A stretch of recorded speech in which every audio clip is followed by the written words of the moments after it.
নমস্কার বন্ধুরা, চলে এসেছি আশুতোষ মুখোপাধ্যায়ের আরও একজন উপন্যাসের দ্বিতীয় পর্ব নিয়ে। প্রথম পর্বে আমরা শুনেছি প্রমথেশ বরকাকুতি গৌহাটিতে টি ওয়্যার হাউসের মালিক। ভালো চা বাগানের শেয়ারও তাঁর আছে। অঢেল টাকার মালিক তিনি। তাঁর 3 মেয়ে। ছোট মেয়ে শর্মিলা বরকাকুতি ডাক্তারি পাশ করে ওখানে মেডিকেল কলেজে ডাক্তারি করেন। শর্মিলা নিজে গাড়ি ড্রাইভ করে হাসপাতালে যান। গত 7-8 দিন ধরে শর্মিলা লক্ষ্য করেছেন একজন ব্যক্তি এক একদিন এক একটা গাড়ি নিয়ে নিরাপদ দূরত্ব রেখে তাকে অনুসরণ করছে। ঠিক অনুসরণ নয়, একটা নির্দিষ্ট জায়গায় এসে শর্মিলার আগে আগে গাড়িটা যায় আর রিয়ার ভিউ গ্লাসে ওই ব্যক্তি তাকে দেখতে থাকে। একদিন অসাবধানতাবশত একটি ট্রাক এসে ওই ব্যক্তির গাড়িতে ধাক্কা মারে। ওই ব্যক্তি অজ্ঞান হয়ে যায়। শর্মিলা দ্রুত ওই ব্যক্তিকে তার হাসপাতালে নিয়ে যায়। তাকে এমার্জেন্সিতে রাখা হয়। তার চিকিৎসার ব্যবস্থা করে শর্মিলা হাসপাতাল থেকে বেরিয়ে পড়ে। বিকেলে হাসপাতালে ওই ব্যক্তিকে দেখতে এসে শর্মিলা জানতে পারে ওই ব্যক্তি শর্মিলার নাম করে তাকে খুঁজেছে। শর্মিলা আশ্চর্য হয়। তারপর এমার্জেন্সিতে গিয়ে ওই ব্যক্তির সঙ্গে তার কথাবার্তা হয়। এরপর শুনবো আজকের পর্ব। কিন্তু সকালের মধ্যেই হাসপাতালের ব্যবস্থার কিছু অদল বদল হয়ে গেল। ইমার্জেন্সি ওয়ার্ডে আরো কিছু রোগী এসে পড়েছে। সকালের ডাক্তার এসে মোহন হাজারিকাকে জেনারেল ওয়ার্ডে সরানোর ব্যবস্থা করলো। কিন্তু সে আর 10 জন পেশেন্টের সঙ্গে থাকতে রাজি নয়। সমস্ত রাত জ্বর গেছে, শরীরও মোটেই ভালো লাগছিল না। ইমার্জেন্সি ওয়ার্ডেও এমনিতে আরো রোগী আছে। সে বায়না ধরলো তার আলাদা কেবিন চাই, চার্জ যা লাগে দেবে। কেবিন খালি আছে। টাকার জোর থাকলে আপত্তি হবার কোনো কারণ নেই। তাছাড়া স্টাফরা জানে ডক্টর শর্মিলা বরকাকুতি এই পেশেন্ট এনেছে। সেই ব্যবস্থাই হলো। কেবিনে থাকলে ফি গুণে আলাদা নার্স রাখার নিয়ম। আলাদা নার্সও এলো একজন। কিন্তু সকাল 9টা না বাজতে জ্বরের ঘোরে বেহুঁশ অবস্থা মোহন হাজারিকার। শরীরটা যেন বিষিয়ে যাচ্ছে, মাথায় অসহ্য যন্ত্রণা।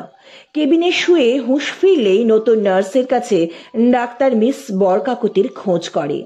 বারবার বলেছে আসা মাত্র তাকে যেন খবর দেওয়া হয়। শুধু তাকে কেন, তার আগে নার্স ছুটোছুটি করে হেড নার্স আর অন্য ডাক্তারকে খবর দিয়েছে। তারা এসে কত ওষুধ খাইয়েছে বা কটা ইঞ্জেকশন দিয়েছে হাজারিকা টেরও পায়নি। কখনো ঘুমিয়েছে, কখনো বা ঘোরের মধ্যে কেটেছে। তার মধ্যেও মাথায় খুব যন্ত্রণা। একবার একসময় খুব প্রত্যাশিত একখানা মুখ কাছে দেখল। তার দিকেই ঝুঁকে আছে। বড় করে করে তাকিয়ে দেখতে চেষ্টা করলো। তারপর হাসলো। বিড়বিড় করে বলল, অনেকক্ষণ ধরে আশা করে বসে আছি, এতক্ষণে সময় হলো। তারপরে আবার আচ্ছন্ন ঘুমের কোলে ঢলে পড়ল। শর্মিলাকে দেখে আর চিনে যন্ত্রণার যেন কিছুটা উপশম হয়েছে। কিন্তু রোগী জানেও না এটা বিকেল এখন। শর্মিলা সকালে ঘুরে ফিরে বহুবার এসেছে। আউটডোরের পরেও ঘন্টাখানেক বসেছিল। আবার বিকেলে এসেছে। এসে নার্সের মুখে শুনল সে দুপুরে চলে যাওয়ার পরে থেকে থেকেই এরকম হচ্ছে। হুঁশ ফিরলে চারদিকে চেয়ে কাউকে খোঁজে, তারপর আবার আচ্ছন্ন ভাব। চিকিৎসার কোনো রকম ত্রুটি হয়নি। শর্মিলার তদবির তদারকের ফলে আর তার চেষ্টায় হাসপাতালের বড় ডাক্তার আর সার্জন এই রোগীর দিকে একটু বেশি নজর দিয়েছে। তাদের ধারণা পেশেন্ট ওর আপনার জন কেউ হবে। এমনকি ডক্টর বিশ্বনাথ ভট্টাচার্য তাই বুঝে ফাঁকে ফাঁকে রোগী দেখে গেছে। তবু 3-3টে দিন বেশ সংকটের মধ্যেই কেটে গেল।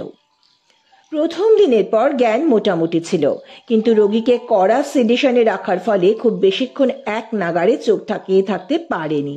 তবু তারই মধ্যে শর্মিলাকে দেখলে এক মুখ হাসি।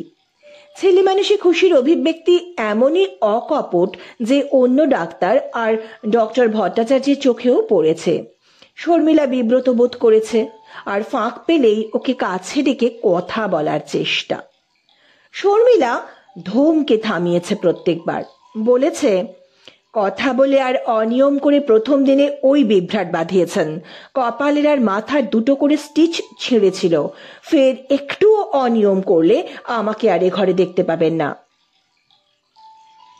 কিন্তু কথা বলে নয়, শুধু দুটো চোখ দিয়েও অদ্ভুত টানতে জানে লোকটা। এও যে কতবার অনুভব করেছে ঠিক নেই। এই রোগীর দায় নেবার পর সে কেবল কর্তব্যই করে গেছে। যত অস্বস্তি নিরিবিলিতে যখন একা থাকছে শর্মিলা, ও চাক বা না চাক, মনের তলায় অনাগত ছায়া পড়ছেই পড়ছেই। রোগী ছেড়ে এ যাবৎ এরকম মানুষই সে আর দেখেছে কিনা জানে না। ছেলে মানুষের মতো হাসি, ছেলে মানুষের মতো বায়না, ছেলে মানুষের মতোই রাগ আর গো। অথচ লোকটার কিছুই জানে না এখনো। রোজই বাড়ি ফিরে ভাবে এবারে হাসপাতালে আর 5 জন রোগীর মতোই ব্যবহার করবে তার সঙ্গে। চেষ্টাও করে, কিন্তু নার্স এসে বারবার জানান দেয় পেশেন্ট ক্ষেপে যাচ্ছে, এবারে না এলে ব্যান্ডেজ টেনে ছিঁড়ে ফেলবে বলছে। এখন ভালো আছে একটু জানে, তাই বাড়ি ফেরার আগে একবার দেখা করে যাবার সংকল্প শর্মিলার। কিন্তু তার আগেই ছুটতে হয়, কারণ সত্যি ভাবে মুখে যা বলছে ওই লোক কাজেও তাই করতে পারে। গিয়ে একবার পড়লে আর সহজে ছাড়ার নেই। সেদিন তো ওই নার্সের সামনেই ওঠার সময় খপ করে একখানা হাত ধরে ফেলল, মুখে দুষ্টু দুষ্টু হাসি। নার্সটা নিশ্চয়ই তাই দেখেই বারান্দায় গিয়ে দাঁড়ালো। শর্মিলার চোখে মুখে স্পষ্ট বিরক্তি, কিন্তু ওই লোকের ভ্রুক্ষেপ নেই। বলল, আবারও তো একটা সুযোগ দিয়েছিলাম, নিলেন না কেন? কিসের সুযোগ? আমার হাত থেকে ছাড়া পাওয়ার 3 দিন নাকি দিন রাতের বেশিরভাগ অজ্ঞানের মতো ছিলাম। যত্ন আত্তি করে টেনে তোলার কি দরকার ছিল? দিব্যি টেসে যেতাম। আমি যত্ন আত্তি করেছি আপনাকে কে বলেছে? আমার এই নার্সটি ভালো, গল্পে গল্পে সব বলে দিয়েছে। গতকালই সে বলছিল হাসপাতালে এত সেবা যত্ন আর সর্বদা বেডের পাশে এত সব বড় বড় ডাক্তার কমই জোটে, শুধু আপনার জন্যই নাকি এ যাত্রা বেঁচে গেলাম। শর্মিলা কি করবে? নার্সকে গিয়েই ধমক লাগাবে, কিন্তু ওই মুখে হাসি ভাঙছে আবারও কিছু বলবে। কিন্তু যাই বলুক, শর্মিলার শুনতে ভালো লাগে কেন? এই কারণে নিজের উপরেই বিরক্তি। কিন্তু মোহন হাজারিকার মনে যা এসেছে বলবেই। বলল, আসল ব্যাপারখানা কিন্তু ওই নার্সকে শুনিয়ে দিতে খুব ইচ্ছে করছিল, শুধু আপনার কথা ভেবেই বলিনি।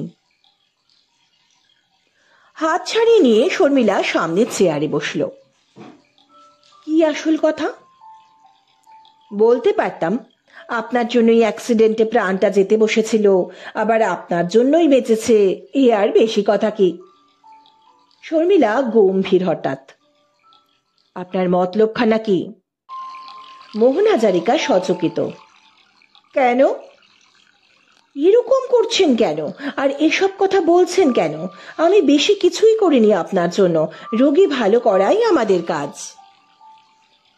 আপনি তাহলে আগে একটা সত্যি কথা বলুন, আমার মতো রোগী আপনি আগে কখনো পেয়েছেন? শর্মিলা হেসে ফেলল, সঙ্গে সঙ্গে চেয়ার ছেড়ে সরেও গেল। নাগালের মধ্যে পেলে আবার হাত ধরবে জানা কথা। কিন্তু রাতে ঘুম কমে আসছে শর্মিলার। ও কি করবে? এই এক অদ্ভুত মানুষের খপ্পর থেকে সে নিজে অব্যাহতি চায় কিনা তাও যেন একেবারে নিশ্চিতভাবে স্থির করা যাচ্ছে না। প্রেমে পড়া কাকে বলে শর্মিলা সঠিক জানে না, কিন্তু ও নিজে যে এরকম কিছুতে হাবুডুবু খাচ্ছে না এটা ঠিক। কিন্তু অব্যাহতি পেতে হলে ওই লোককে যে আঘাত দিতে হবে সেরকম জোরই বা ভেতর থেকে পাচ্ছে না কেন? বরং সেই আঘাতের ফলে সরল মানুষটার বেদনার্ত মুখ কল্পনা করতে গেলে নিজের ভেতরটাই কেমন টন টন করে ওঠে। এত তাড়াতাড়ি সেরে উঠছে বলেই আবার নিজের উপর অবুঝ রাগ লোকটার। ভালো আছে, মাথা আর কপালের ঘাও শুকিয়ে গেছে, স্বীকার করতেই চায় না। শর্মিলা কেন, অন্য ডাক্তার শরীরের খবর নিতে এলেও বলে একটুও ভালো নেই, খুব খারাপ লাগছে। কিন্তু কি খারাপ লাগছে সেটা আর ভালো করে বুঝিয়ে উঠতে পারে না। কখনো বলে বুকে ব্যথা, কখনো বলে মাথায়, কিন্তু ফের এক দফা বুক আর মাথা এক্সরে করেও কোথাও কোনো রকম গলদের হদিশ মেলেনি। নার্স বা হেড নার্স ব্যাপার বুঝেই ফেলেছে। এরপর কি ওই অবুঝ লোকের জন্য ডাক্তারদের কাছেও অপদস্থ হবে শর্মিলা? ঠান্ডা মুখে সেদিন বিকেলে তার ক্যাবিনে এসে বসলো, কাগজপত্র রেডি করে এনেছিল। বলল, এই ওয়ার্ডের ইনচার্জ কালই ছেড়ে দিচ্ছেন, সকালের দিকে যাবেন, তার আগে পেমেন্ট যা আছে করে দিয়ে যাবেন। মোহন হাজারিকা লাফিয়ে উঠল প্রায়। এক্ষুনি আমাকে ডিসচার্জ করা হবে কেন? আমার শরীর এখনো খুব খারাপ। আপনার শরীর এখন খুব ভালো, আপনি কি ক্যাবিন আঁকড়ে সকলের কাছে আমাকে অপদস্থ করতে চান? এবার থমকালো, কিন্তু তারপরে ও গোঁ ধরে বলল, 2-4 দিনের মধ্যে শরীর তো আবার খারাপ হতেও পারে। শর্মিলার হাসি পাচ্ছে, মায়াও হচ্ছে, কিন্তু বুঝতে দিলে বিপদ। তেমনি গম্ভীরভাবে জবাব দিল, খারাপ হলে আউটডোরে আসবেন, নয়তো আমাকে খবর দেবেন, আমি বাড়ি গিয়ে দেখে দিয়ে আসব।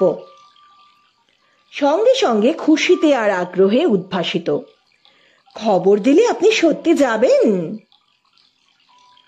আমার কেস হলে আমি যাব, নইলে যার কেস হবে তাকে পাঠাবো। অন্যের কেস মানে? 100% আপনার কেস, আপনাকেই যেতে হবে। শর্মিলা এবার না হেসে পারল না, তারপরেই আবার গম্ভীর, আচ্ছা আমিই যাব। ঠিক আছে, তাহলে আমিও কালই যাব, কিন্তু টাকা কড়ি তো আমি সঙ্গে নিয়ে অ্যাক্সিডেন্ট করিনি। আমার অফিসে না গেলে টাকা দেব কি করে? এখান থেকে গিয়ে ঘন্টা 2-এর মধ্যে পাঠিয়ে দিতে পারি। এই প্রথম তার একটা অফিস আছে জানলো শর্মিলা। কৌতূহল হলো একটু। তাই দেবেন, আমি অফিসে বলে দেবক্ষণ।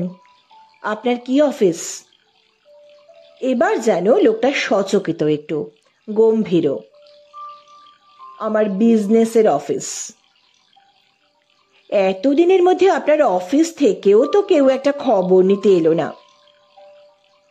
দুপুরের দিকে প্রায় এসেছে, প্রথম 5-6 দিন তারা কোনো খবরই পায়নি, নেবে কি করে? তারপর আমি এখান থেকে টেলিফোন করতে এসেছে, নইলে এই জামা পাজামাগুলো এলো কোথা থেকে? ভাঙা গাড়িটা পর্যন্ত 6 দিন ওই রাস্তায় পড়েছিল জানেন।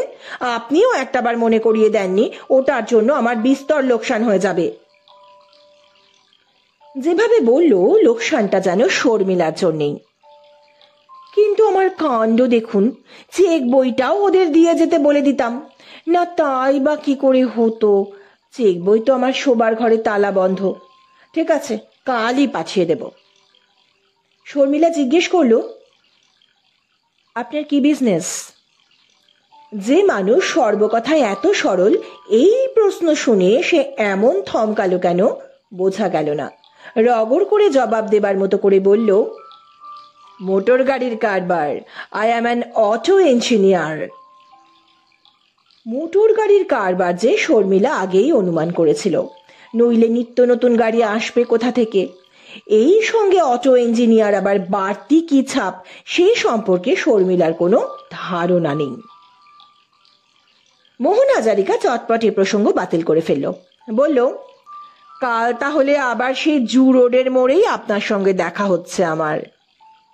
না, কখনো না। কাল না হোক পরশু থেকে। না, আপনি আর কখনো ওভাবে গাড়ি নিয়ে তাড়া করবেন না, বরং আপনার টেলিফোন নাম্বার রেখে যান, আর এখানকার ফোন নাম্বার তো আপনার জানাই আছে। ইচ্ছে করেই বাড়ির ফোনের কথা মুখে আনলো না শর্মিলা। মোহন হাজারিকা অবাধ্য ছেলের মতো মাথা নাড়ল, বলল, টেলিফোনে তো আর মুখ দেখা যায় না, তার কি হবে? প্রশ্নটা এত সোজা সরল বলেই শর্মিলার বিড়ম্বনা। দায় সারা জবাব দিল, আচ্ছা আপনার বাড়ি গিয়ে কদিন বিশ্রাম তো করুন, তারপর দেখা যাবে। বিকেলের আলোয় টান ধরেছে। মোহন হাজারিকা উঠে আলোটা জ্বেলে দিল। নার্সকে আরো 7-8 দিন আগেই ছেড়ে দেওয়া হয়েছে। ঘর বলতে গেলে জবরদখল করে বসেছিল। 24 ঘন্টার নার্স শর্মিলাই বাতিল করে দিয়েছিল। দরজার পর্দাটা টেনে দিয়ে মোহন হাজারিকা আবার সামনে বসল। মুখে আগের মতোই দুষ্টু হাসি। মাথায় কিছু প্ল্যান গজিয়েছে যেন। আচ্ছা, সেই গোড়ার দিনে আপনাকে আমি বলেছিলাম মায়ের আশকারা পেয়ে আমার 6 মাস যাবৎ মাথা খারাপ দশা, আর সেই জন্যে এই অ্যাক্সিডেন্ট। আপনার মনে আছে? শর্মিলার খুব ভালোই মনে আছে। আজ এই লোক সে প্রসঙ্গ না তুললে শর্মিলা হয়তো নিজেই জিজ্ঞেস করত। জবাব না দিয়ে মাথা নাড়ল, মনে আছে। আর আপনি জিজ্ঞেস করেছিলেন আমার মা কোথা থেকে কিভাবে আমাকে আশকারা দিল। তখন আমি বলেছিলাম সময়ে বলবো। বলতে তো হবেই, মনে আছে? কি বলবে এখনো কিছুই ঠাউর করে উঠতে পারছে না শর্মিলা। তবু একটু সতর্ক হওয়া প্রয়োজন, কারণ এই লোকের মতে আজ এমন কিছু বলার সময় যা সেদিন বলা যায়নি। দু কান আপনা থেকেই সজাগ একটু। একটা স্মৃতি যেন কাছে এগিয়ে আসছে। মোহন হাজারিকার ঠোঁটে চপল হাসি মিলিয়ে যাচ্ছে। বলে গেল, আপনাদের জেনারেল ওয়ার্ডের 6 মাস আগের, অর্থাৎ 6 মাস আগের রেজিস্টার খুলে দেখুন, সেখানে আমার মায়ের নাম পাবেন। নাম পার্বতী হাজারিকা। সেখানে 14 নম্বর বেডে ছিল। কেস সিরিয়াস বলে আপনারা রাতে বাড়ির একজনকে থাকার অনুমতি দিয়েছিলেন। তখনও তাকে আমি ক্যাবিনে রাখতে পারতাম, আর তাই রাখতেই চেয়েছিলাম। কিন্তু মা কোনো বাজে খরচ সহ্য করতে পারত না, করলে রেগে যেত। আমি সকালে রাতে প্রায় সমস্ত দিনই মায়ের কাছে থাকতাম। 6 মাসে কত শত রোগী হাত দিয়ে বেরিয়ে গেছে শর্মিলার মনে পড়ার কথা নয়, পড়লও না। কিন্তু প্রথম দিন নজর করা মাত্র এই লোকের মুখ বেশ চেনা চেনা লাগছিল কেন শর্মিলা এবার বুঝতে পারল। কিছু জিজ্ঞেস করতে হলো না, সেই আবার বলে গেল, তখন একটানা 21 দিন আপনাকে দেখেছি। মায়ের কেস আপনার হাতে ছিল। আপনাকে দেখলেই মায়ের যন্ত্রণা যেন অনেক কমে যেত। আপনার সেবা যত্ন আর দায়িত্ববোধ দেখে মা মুগ্ধ। আপনি রোজ তাকে দেখে চলে গেলেই তার মুখে কেবল আপনার কথা। আপনার হয়তো মনে নেই, আমার মা আপনাকে মা বলেই ডাকত। শর্মিলার আবছা মনে পড়ছে এখন। সুশ্রী একটি বয়স্কা রমণীর মুখের আদল এই লোককে দেখে একটু মনে করতে পারছে। ওকে বলেছিল, মা গো, আমাকে যেমন করে পারো বাঁচিয়ে তোলো, নইলে আমার ছেলেটার কি হবে? ওর যে কোনো কাণ্ডজ্ঞান নেই, ও যে আমাকে ছাড়া আর কিছু জানে না। মোহন হাজারিকা বলল, শেষের 3 দিন মায়ের জ্ঞান ছিল না। ভেঙে পড়ার ভয়ে আমি খুব কাছে আসতে পারছিলাম। একটু দূর থেকে তখন আপনাকেই বিশেষ করে দেখেছি। আপনার মুখের দিকে চেয়ে মায়ের অবস্থা বুঝতে চেষ্টা করেছি। আপনি সকালে এসেছেন, দুপুরে এসেছেন, রাত্রিতে এসেছেন। একজন ছাত্র ডাক্তার মায়ের কি ব্যাপারে ভুল করেছিল বলে আপনি ভীষণ রেগে গিয়ে তাকে ঘর থেকে বার করে দিয়েছিলেন। আর শেষের দিনের শেষ ঘন্টা আপনি মায়ের বেডের কাছ থেকে নড়েননি। ঘন্টায় 5-7টা করে ইঞ্জেকশন দিয়েছেন। আমার তখন চিৎকার করে আপনাকে নিষেধ করতে ইচ্ছে করছিল। শর্মিলা চেয়ে আছে, শুনছে। একটু থেমে মোহন হাজারিকা আবার বলে গেল, মায়ের অভাব আমার বুকের সব বাতাস বুঝি টেনে নিল। আমি পাগলের মতো ছটফট করতাম, রাতে ঘুম হতো না। কিন্তু তখন আর এক কাণ্ডও হতো। মায়ের মুখ ভাবতে গেলে সঙ্গে আপনার মুখও চোখে ভাসত। তখন আমার খুব ভালো লাগতো। আমি চোখ বুজে লোভীর মতো মাকে দেখতাম আর আপনাকে দেখতাম। এরকম দেখতে দেখতে এক সময় ঘুম এসে যেত। একদিন এক আশ্চর্য স্বপ্ন দেখলাম। মা খুব হাসছে আর আপনার কথা কি যেন বলছে। তারপরের দুটো দিন আবার এক স্বপ্ন। আমি বিয়ে করে বউ নিয়ে ফিরেছি, মা আনন্দে আটখানা হয়ে বউ বরণ করছে। শর্মিলার মুখের ওপর মোহন হাজারিকার 2 চোখ জল করছে। শর্মিলা তাকাতে পারছে না, কিন্তু চোখ ফেরাতেও পারছে না।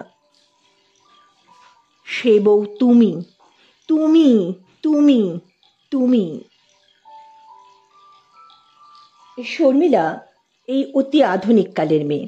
বিজ্ঞান পড়েছে, ডাক্তারি পাশ করেছে। হেসে উঠলে অস্বাভাবিক কিছু হতো না।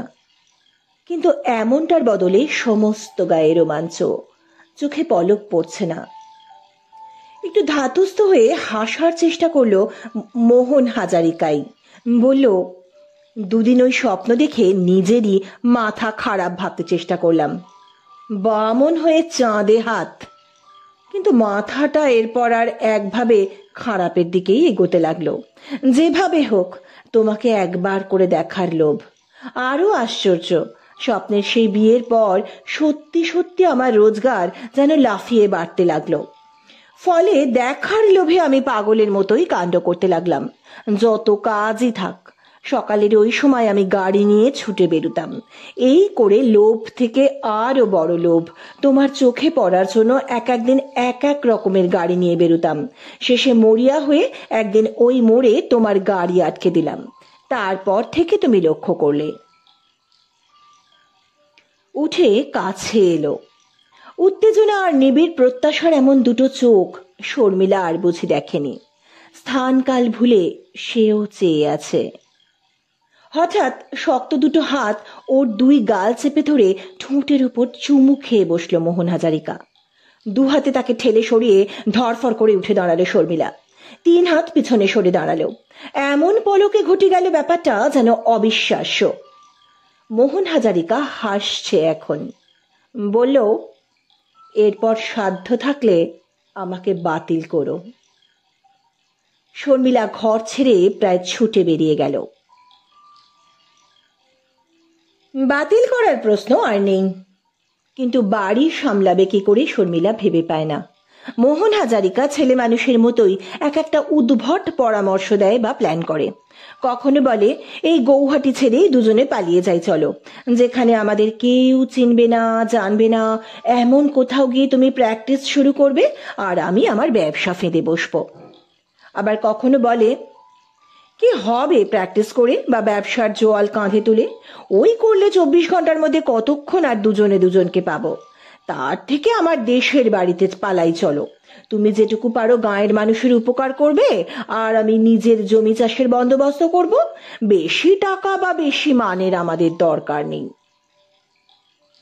এসব ব্যাপারে একেবারে কাঁচা বুদ্ধি মানুষটার। শর্মিলা ব্যঙ্গ করে বলে, হ্যাঁ, নিত্য নতুন গাড়ি হাঁকিয়ে গাঁয়ে গিয়ে এখন তুমি চাষি হবে, আর আমি নিজের গাড়ি চেপে হাসপাতালে আর শহরে প্র্যাকটিস করে এখন কলাটা মূলটা ফি নিয়ে গাঁয়ের রোগী দেখি। ভালো থাকতে গেলে টাকা আর মান দুই দরকার। অমনি মাথা ঝাঁকিয়ে আপত্তি, টাকা যেটুকু দরকার ঠিক এসে যাবে, আর মান আমরা দুজনে দুজনকে যা দিতে পারবো তার বেশি মানুষের মান কাড়ার চিন্তায় কাজ নেই। বাস্তব বুদ্ধি যার এমন, সে মোটর গাড়ির ব্যবসা চালায় কি করে শর্মিলা ভেবে পায় না। তার ধারণা ওর জন্য ব্যবসাতেও লোকটার ক্ষতি হচ্ছে। পারলে এখন থেকে 24 ঘন্টার মধ্যে 18 ঘন্টা তার সঙ্গে কাটায়। তার উপর টেলিফোন তো আছেই। এখনো পর্যন্ত বাড়িতে টেলিফোন করা নিষেধ বলে রাগ। বাবার নাম দেখে টেলিফোন নাম্বার নিজেই বার করে নিয়েছে। শর্মিলা ভয় দেখিয়েছে, বোকার মতো ফাঁস করে দিলে শেষে বিয়েই ভেস্তে যাবে। বাবার কথা আর দিদিদের কথা যেভাবে বলেছে তাতে বাড়িতে ফোন করার সাহস আর হয়নি। শর্মিলার আর্জেন্ট কল না থাকলে রোজ বিকেলে দেখা হয় দুজনের। কবে কোথায় দেখা হবে, তারপর কোন দিন কোথায় যাবে, সেটা শর্মিলাই ঠিক করে দেয়। এই লোকের ধৈর্য বলে কিছু নেই। একটা দিন কোনো কারণে আসতে না পারলে বা কথার খেলাপ হলে যেমন রাগ তেমনই অভিমান। মুখের ওপর বলে দেয় সে যোগ্য নয় বলেই এত অবহেলা। বলে, আসলে ভালোবাসা টাসা কিছু নয়, আসলে এটা ওর উপর দয়া, দয়া করতে কত আর ভালো লাগে। আবার নিরিবিলিতে পেলেই অবুঝের মতো খেসারত আদায় করে। ওর সঙ্গে বেশি নিরিবিলি কোথাও যেতে ভয়ই করে শর্মিলার। একটা সেমিনারে পরপর 2 দিন ব্যস্ত ছিল, দেখা হয়নি। তারপরেই ছুটির দিন রবিবার। রাগের খেসারত হিসেবে দুপুর থেকে সন্ধ্যা পর্যন্ত তার সঙ্গে তার ইচ্ছে মতো বেড়াবার প্রতিশ্রুতি দিয়েছিল শর্মিলা। তারপর যা কাণ্ড, মনে পড়লে গা মাথা ঝিমঝিম করে। নিজের গাড়িতে মোহন হাজারিকা 8 মাইল দূরে বশিষ্ঠ আশ্রমে নিয়ে এসেছিল ওকে। বেড়াবার মতোই জায়গা, ভালো পিকনিক স্পট। শর্মিলা অনেকবার এসেছে। পাহাড় থেকে 3টে ঝর্ণা যেখানে এসে মিলেছে, সেখানে মন্দির, আশ্রম। দুপুরে এমনিতেই লোকজন নেই, নিঝুম জায়গা। তার মধ্যে গাছগাছড়ার আড়ালে এমন এক জায়গায় এসে বসেছিল ওকে নিয়ে যে গোড়া থেকেই অস্বস্তি শর্মিলার। তার উপর মুখের সেই দুষ্টু দুষ্টু হাসি দেখে কেমন যেন উঠে পড়ার তাগিদ। হঠাৎ ওর পাশেই আঙুল দেখিয়ে সাপ সাপ বলে চেঁচিয়ে উঠেছিল লোকটা, আর ভীষণ চমকে শর্মিলা বসা থেকে সরে ওর গায়ে এসে পড়েছিল। তারপর সাপেরই বাঁধন যেন। চেষ্টা করেও সেই বাঁধন আর ছাড়িয়ে উঠতে পারছিল না। ধরাশায়ী দুজনেই। সর্বাঙ্গে সে এক অবুঝ দুরন্ত আসরি খামলা। শর্মিলা আর পেরে উঠছিল না, দেহ অবশ। মুখে বলেছিল, এই মুহূর্তে না ছাড়লে আমাকে তুমি বরাবরকার মতো হারালে। ওই কটা কথাই যেন মাথার উপর মুগুরের আঘাত। ছেড়ে দিয়েছিল।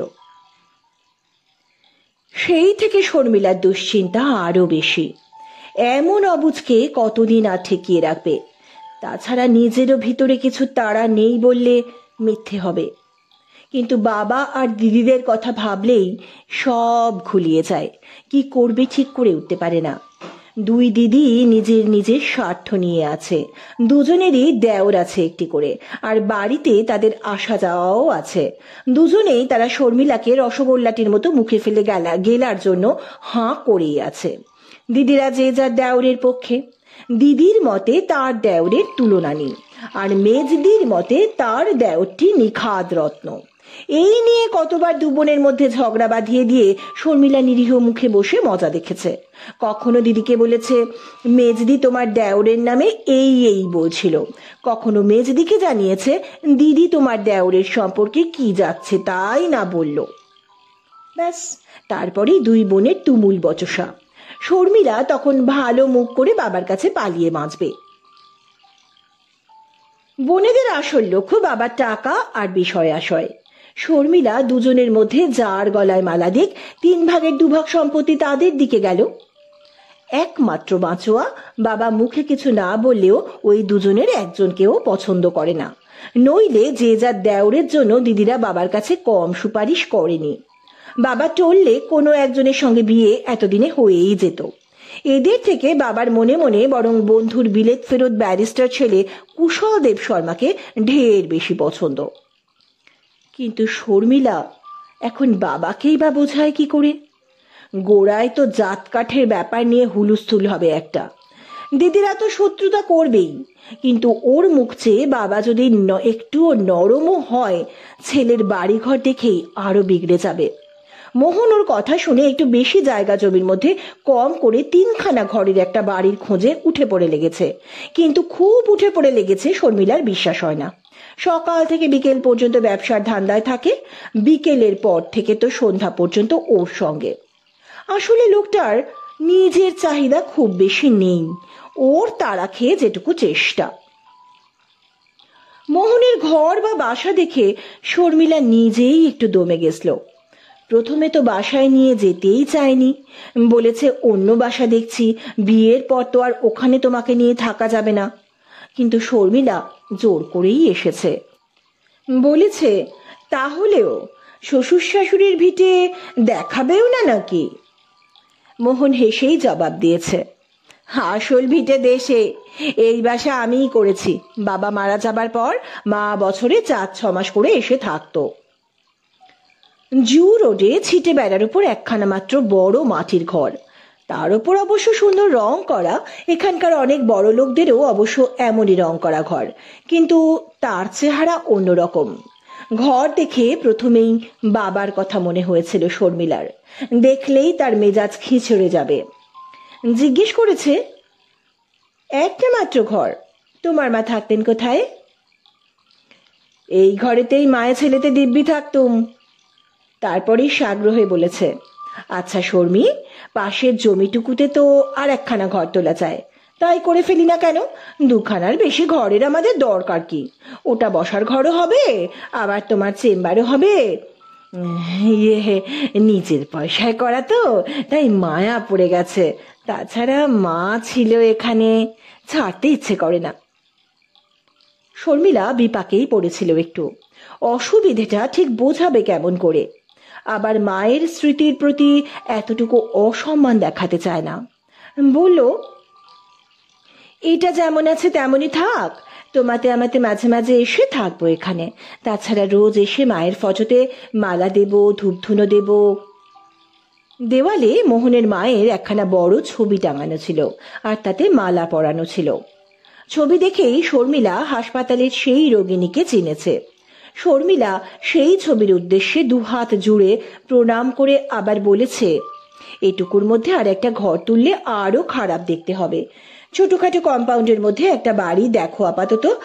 বাবা এই বাড়ি দেখলে একটু অসুবিধে হবে। এটুকুতেই অবুঝ ছেলের অভিমান। বাবা তো আর এখানে থাকছেন না, আসল অসুবিধে তোমার হবে। দেখো, বোকার মতো করো না। বাবাকে আগে বশ করার পর যেভাবে খুশি আমাকে নিয়ে থেকো, তখন কিছু বলবো না। তারপর জিজ্ঞেস করেছে, তোমার অফিসটা কোথায়? অদূরে একটা মোটর গ্যারাজ, সেখানে খান কয়েক গাড়ি মেরামত হচ্ছে। সেদিকে চেয়ে মোহন হাজারিকা বলল, পান বাজারে। চলো দেখে আসি। সঙ্গে সঙ্গে মোহনের মুখ আরো বিরস। জবাব দিয়েছে, 5 মাইল ঠেঙিয়ে এখন আপিস দেখতে যাবে? আর দেখারই বাকি আছে। খুপড়ি ঘরের অফিস একটা, তোমার বাবার মতো ওয়্যার হাউস বা চা বাগানের অফিস তো নয়। ওই দেখেও তুমি নাক ছিটকোবে। আর কি দেখতে চাও? ব্যাংকের পাসবই। শর্মিলা সন্ত্রস্ত। কিছু বলার আগে আবার প্রশ্ন, বিএসসি পাশের সার্টিফিকেটও এখানেই আছে, বার করব। জবাবে শর্মিলা ভুরু কুঁচকে চেয়েছিল খানিক, তারপর দরজাটা হাত দিয়ে ঠেলে ভেজিয়ে দিয়ে কাছে এসে দাঁড়িয়েছিল। রাগ রাগ মুখ, খপ করে দুহাতে চুলের মুঠি ধরে টেনে আলতো করে নিজের 2 অধরে ওই দুটো ঠোঁট ছুঁয়ে দিয়ে তাড়াতাড়ি দরজা খুলে একেবারে বাইরে। এইটুকু নিজের নিরাপত্তার জন্য। বাইরে থেকেই বলেছিল, আমি আর কিছু দেখতে চাইবো না, কিছু বলবো না, হলো? রাগ জল তক্ষুনি। পরে শর্মিলা নিজের আপাত সমস্যাটা বুঝিয়ে বলতে কথা দিয়েছিল, সেদিন থেকেই বাড়ির খোঁজে নিজে লাগবে, অন্য কেউ লাগাবে। অনেক ভেবে সহজ সত্যের ওপরেই 2 পা ভর করে দাঁড়াতে চেষ্টা করলো শর্মিলা। বাবার সেদিন ব্লাড প্রেশার দেখার কথা নয়, তবু জোর করেই দেখলো। ভালোই আছে। আবদারি সুরে বলল, তুমি বারণ করা সত্ত্বেও প্রেশার চেক করলাম কেন জানো? বাবা হেসেই জবাব দিলেন, গার্জেনগিরি ফলানোর জন্য। আবার কেন? তা না, এক্ষুনি তুমি আমার উপর রাগ করবে, তাই আগে থাকতে প্রেশারটা দেখে নিলাম। বলেই একেবারে পায়ে হাত দিয়ে অনুনয় সুরে বলল, সত্যি বলো বাবা, যত দোষই করি আমাকে তুমি ক্ষমা করবে, রাগ করবে না? প্রমথেশ বাবু এবারে সত্যি অবাক। আমার রাগ করা আর ক্ষমা করার মতো কি করতে পারিস তুই? করেছি, তুমি কথা দাও। বাবার মন ঠিকই সন্দেহ করলেন। জিজ্ঞেস করলেন, কাউকে পছন্দ করে বসে আছিস? শর্মিলা ভয় ভয়ে মাথা নাড়ল, তাই করেছে। প্রমথেশ বাবু আরো গম্ভীর, কিন্তু গলার স্বর উদ্বিগ্ন, আমাদের পাল্টি ঘর? মেয়ে মাথা নাড়ল, না। কি নাম? বলল। বাবা একেবারে চুপ খানিক, তারপরে বিষণ্ণ সুরে বললেন, এতটা এগোবার আগে আমার কথা একবার ভাবলি না? ভেবেছি বাবা, তুমি তো উদার, তুমি কেন কাউকে ছোট করে দেখবে? আমি সত্যিকারে সুখী হলে তুমি খুশি হবে না বাবা? প্রমথেশ বাবু সে কথার কোনো জবাব দিলেন না। বললেন, এ বিয়ে হলে আমার কাছে তোর থাকা হবে না, দিদিরা আপত্তি করবে। শর্মিলা জবাব দিল, দিদিরা কেন কি চায় আর তাদের কি স্বার্থ এই তুমি ভালোই জানো বাবা। তুমি আমাকে আশীর্বাদ করলে আর আমি কিছু চাই না। দেব শর্মাদের বাড়িতে বিয়ে হলেও তো তোমার কাছে থাকতে পেতাম না। ছেলেটি কি পাস, কি করছে? বিএসসি, তাছাড়া অটো ইঞ্জিনিয়ার না কি বলে, মোটর গাড়ির ব্যবসা, রোজগার ভালোই করে, পানবাজারে নিজের অফিস। বাড়িতে আর কে আছে? বাড়িঘর দেখেছিস? এবারে ঢোক গিলতে হলো শর্মিলার, তাই আগের কথার উপরই জোর দিল। বলল, তিন কুলে আর কেউ কোথাও নেই বাবা। তার মা আমার পেশেন্ট ছিলেন, 7-8 মাস আগে তিনিও গত হয়েছেন। দেশে ওদের জায়গা জমি ঘরদোর আছে, এখানে বলতে গেলে কিছুই নেই। জু রোডের ওপর নিজের এক ঘরের বাসা, ওখানে তো আর আমি থাকতে পারবো না, তাই ভালো একটা বাড়ির খোঁজে আছে। প্রমথেশ বাবুর মুখে আবার কথা নেই কিছুক্ষণ, তারপর অন্যদিকে চেয়ে বললেন, ব্যবস্থা তো সব পাকাই করে ফেলেছিস, আমার বলার আর অপেক্ষা কি? কবে বিয়ে? তুমি এভাবে বললে আমার খুব খারাপ লাগবে বাবা। কবে বিয়ে সে আমি জানি না, এখন তোমার কষ্ট হচ্ছে বাবা, কিন্তু আমি বলছি, দেখা হলে আর আলাপ হলে তোমার নিশ্চয়ই ভালো লাগবে। একেবারে বাচ্চা ছেলের মতো সোজা সরল। প্রশংসা করতে গিয়ে শর্মিলা নিজের মুখই রাঙিয়ে উঠল। বাবা চেয়ে আছেন তার দিকে। আচ্ছা, নিয়ে আসিস একদিন, আর তোর দিদিদের এখন কিছু বলিস না। শুনেই মাথা ঝাঁকালো মোহন হাজারিকা। ও বাবা, তোমার বাবার সামনে গিয়ে দাঁড়াতে পারবো না, ভয় করছে। এতখানির পর এই কথা শুনে শর্মিলার রাগ হয়ে গেল। তাহলে থাক, বিয়ে করতে হবে না। মোহন হাঁসফাঁস করে উঠল। বিয়ে করতে হবে না মানে? বাবার সঙ্গে দেখা করবে না, কথা কইবে না, তার মেয়েকে বিয়ে করবে কি করে?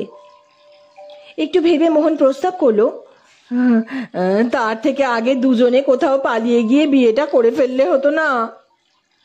শর্মিলা রাগবে কি হাসবে ভেবে পেল না। তুমি কি সত্যি ছেলে মানুষ? কিছুই বুঝতে চাও না? পালিয়ে গিয়ে বিয়ে করলে পরে বাবা আর আমাদের মুখ দেখবে? না দেখলেই বা কি, আমি কি তার কাছ থেকে কিছু আশা করছি? আসলে বাবার মুখ না দেখে তুমিই থাকতে পারবে না। এবারে টিপ্পনি সুরে শর্মিলা বলল, হ্যাঁ এতক্ষণে তবু কিছু বুঝেছো দেখছি। কবে যাচ্ছ? আমাকে কি গিয়ে তার কাছে ইন্টারভিউ দিতে হবে নাকি? হাসি চেপে শর্মিলা জবাব দিল, তা তো দিতেই হবে। তার বিবেচনায় যদি ফেল করি? তাহলে ছাঁটাই। খানিক গুম হয়ে থেকে মোহন বলল, তাহলে ফেল আমি করেছি ধরেই নাও। শর্মিলা বলে উঠল, কত যে ছেলে মানুষই দেখতে হবে আরো ভবিষ্যতে কে জানে। বাবার কাছে পাশ আমি তোমাকে করিয়েই রেখেছি, হলো? তাহলেও কার সঙ্গে মেয়ের বিয়ে দিচ্ছে বাবা, আগে একবার চোখে দেখেও নেবে না? শোনার পরে আশ্বস্ত কিছুটা। রবিবার অর্থাৎ ছুটির দিনে সকলেরই সুবিধে, সেই দিনই যাওয়া স্থির হলো। মাঝে আর 4টে দিন, কিন্তু মোহন তক্ষুনি ব্যস্ত। কোন জামা বা কোন ট্রাউজার পরে যাবে শর্মিলাকে আগে এক ফাঁকে এসে বেছে দিয়ে যেতে হবে, নইলে সাংঘাতিক মুশকিলেই পড়ে যাবে, তার স্পষ্ট কথা। শর্মিলা ঠাট্টা করল, আমার একখানা শাড়ি নিয়ে আসবোক্ষণ, তাই পরে যেও। সেই শুরু থেকে দামাল ছেলের মতো এত কাণ্ড করে এখন তোমার এত ভয়? কিন্তু রবিবারের 2 দিন আগে থেকে শর্মিলা হঠাৎ মুশকিলে পড়ল বাবাকে নিয়ে। তার ব্লাড প্রেশার বেশি মাত্রায় চড়ে গেল হঠাৎ। একদিন তো নাক দিয়ে রক্তই পড়ল। শর্মিলা বাড়িতেই তড়িঘড়ি ইসিজি করিয়ে নিল। তার রিপোর্টও খুব সন্তোষজনক নয়। হার্টের অবস্থা কোনোদিনই খুব ভালো নয় তার। তাই নিয়ে পরিশ্রম করেন বলে শর্মিলা এতদিন তাকে কড়া নজরে রেখেছিল। কিন্তু সত্যি কথা বলতে কি, গত 2 মাস ধরে বাবার দিকে খুব একটা চোখ ছিল না তার। বাবা বেশ করে অনিয়ম করে এই কাণ্ডটি বাঁধিয়েছেন। সেই সঙ্গে আরো একটু অস্বস্তি শর্মিলার। এই বিয়ে নিয়েও বাবার মনে কিছুটা নাড়াচাড়া পড়েছে, সন্দেহ নেই। খুশিতে আটখানা যে হতে পারছেন না, বোঝাই যায়। শনিবার পর্যন্ত বাবার স্বাস্থ্যের হেরফের না দেখে শর্মিলাই বলল, আমি বারণ করে দিচ্ছি, তোমার প্রেশার টেশার কমুক, তারপর একদিন আসতে বলবো। এখন তোমার বেশি কথা বলাই ঠিক হবে না। প্রমথেশবাবু মাথা নাড়লেন, বললেন, না আসুক, কথা বলার আর কি আছে, চোখে দেখবো একটু। দিদিদের বাবাই বলে রেখেছিলেন তার কাছে একজন আসবে।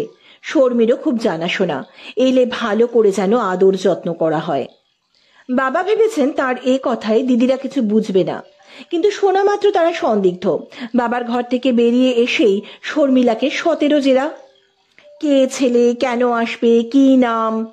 শর্মিলার সাফ জবাব, নাম ফাম অত জানি না, বাবার শরীর অসুস্থ তাই দেখতে আসছে।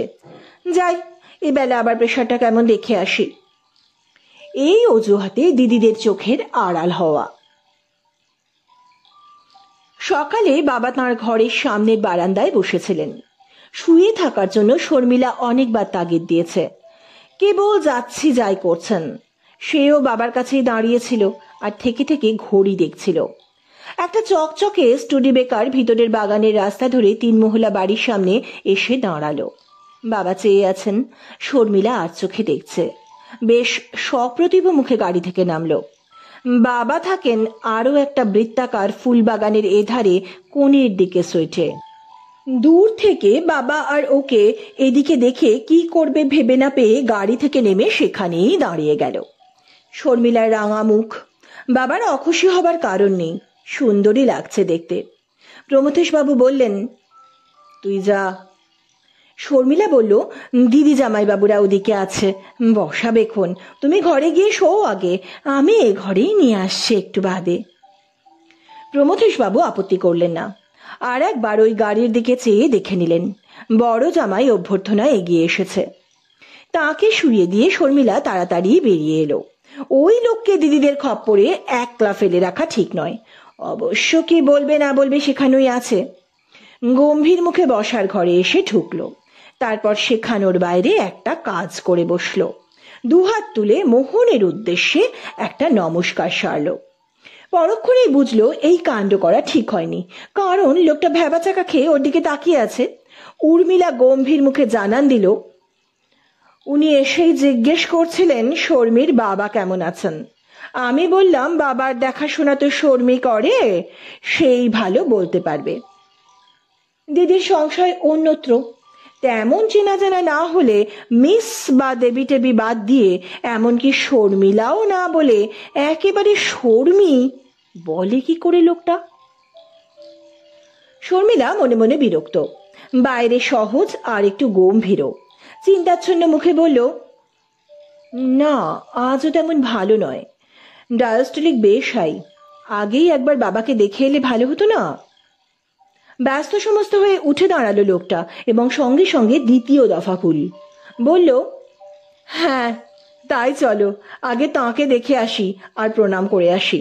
বারান্দায় বসেছিলেন, তুমি হাত তুলে ডাকলেই তো আগে ওখানে চলে যেতাম। দিদি জামাই বাবুরা মুখ চাওয়াচাই করছে। শর্মিলা হাল ছাড়লো, কত আর শাক দিয়ে মাছ চাপা দিতে পারে। আর কিছু না বলে বা কারো দিকে না চেয়ে আগে আগে ঘর থেকে বেরুলো। পিছনে মোহন একবার ঘাড় ফিরিয়ে দেখে নিল, 2 দিদি শুধু পিছনে ঝিমে চালে এদিকেই আসছে। অস্ফুট স্বরে শর্মিলা বলল, তুমি একটা অস্ত এত করে সব ভুলে দিলাম। সঙ্গে সঙ্গে এই লোকেরও চাপা রাগ, তুমি একটা মিথ্যেবাদী, এইরকম বাড়ি তোমাদের একবারও বলেছ? বাপ, ফটক দিয়ে ঢোকার পর থেকেই আমার প্যালপিটেশন শুরু হয়ে গেছে, তারপর যেদিকে তাকাই শর্মিলাকে হাসি চাপতেই হলো। এখানকার সব পয়সাওয়ালা লোকের যেমন 4-5 বিঘে জমির মধ্যে গাছগাছরা আর বাগান ঘেরা বিশাল একতলা বাংলো, ওদেরও তাই। বাবা আবার তার উপর 3 বোনের জন্য পৃথক ব্যবস্থা রেখে এই বাড়ি করেছেন। প্রমথেশ বাবু তার শয্যায় আছোয়া। মোহন হাজারিকা এগিয়ে এসে তার পা ছুঁয়ে প্রণাম করল। প্রমথেশ বাবু সামনের গদি আটা চেয়ার দেখিয়ে বললেন, বসো। বসল। শর্মিলা বলল, বাবার শরীর আজও খুব খারাপ, বেশি কথা বলা বারণ। ব্যস্ত হয়ে মোহন বলে উঠল, না না, তাহলে কথা বলার দরকারই নেই মোটে। ভাবি শ্বশুরের শরীর খারাপের জন্য মনে মনে বোধহয় উপরওয়ালাকে ধন্যবাদ দিল। প্রমথেশ বাবু জিজ্ঞেস করলেন, গৌহাটিতে কতদিন যাবত আছো? আগে সেই ছেলেবেলা থেকেই, এখানেই হোস্টেলে থেকে স্কুল কলেজে পড়াশোনা করেছি। জু রোডে কোথায় থাকো? এইতেই হাঁসফাঁস দশা মোহন হাজারিকার। বাবার পিছন থেকে সত্যি কথাই বলতে ইশারা করলো শর্মিলা, কিন্তু দরজার ওধার থেকে সেটা আবার মেজদি দেখে ফেললো। অগত্যা জু রোডের বাড়ির নিশান দিল মোহন। তারপর বুদ্ধি খরচ করে সবিনয়ে বলল, একটাই ঘর ওখানে, শিগগিরই ভালো দেখে একটা বাংলো দেখে নিচ্ছি। কিন্তু আপনি আর কথা বলবেন না, নিশ্চয় কষ্ট হচ্ছে। ভদ্রলোক অব্যাহতি দিলেন ওকে। সত্যি ক্লান্ত লাগছিল। দরজার দিকে চেয়ে মেজো মেয়েকে বললেন, ওকে নিয়ে যা, চাটা দে। মোহনকে বলল, যাও ওদের সঙ্গে কথাবার্তা বলো। মোহন হাজারিকার ঘাম দিয়ে জ্বর ছাড়ল। তক্ষুনি ঘর ছেড়ে বারান্দায়, প্রমীলার পিছন পিছন আবার ঝকঝকে বসার ঘরে এসে হাঁপ ফেলল। একটু বাদে শর্মিলা এলো। মাথার উপর পাখা ঘুরছে বন বন করে, কিন্তু লোকটার কপাল ঘামছে। তাকে ঘরে বসিয়ে মেজদি বেরিয়ে গেছে চায়ের ব্যবস্থা করতে। জামাইবাবুরাও ঘরে নেই। শর্মিলা আঁচ করলেও ভিতরে এতক্ষণে একটা উত্তেজনার ঝড় উঠেছে। কারো জানতে আর বুঝতে কিচ্ছু বাকি নেই। এবারে মনে মনে শর্মিলাও বেপরোয়া কিছুটা। বাবা ঠিক থাকলে আর কাউকে পরোয়া করে না। দিদিরা আবার এলো। প্রচুর খাওয়া দাওয়ার আয়োজন, কিন্তু চায়ের আসর আর জমল না তেমন। দুই দিদিরই মুখ ঘোরালো ধারালো। জামাইবাবুরা তো কেউ ঘরেই এলো না।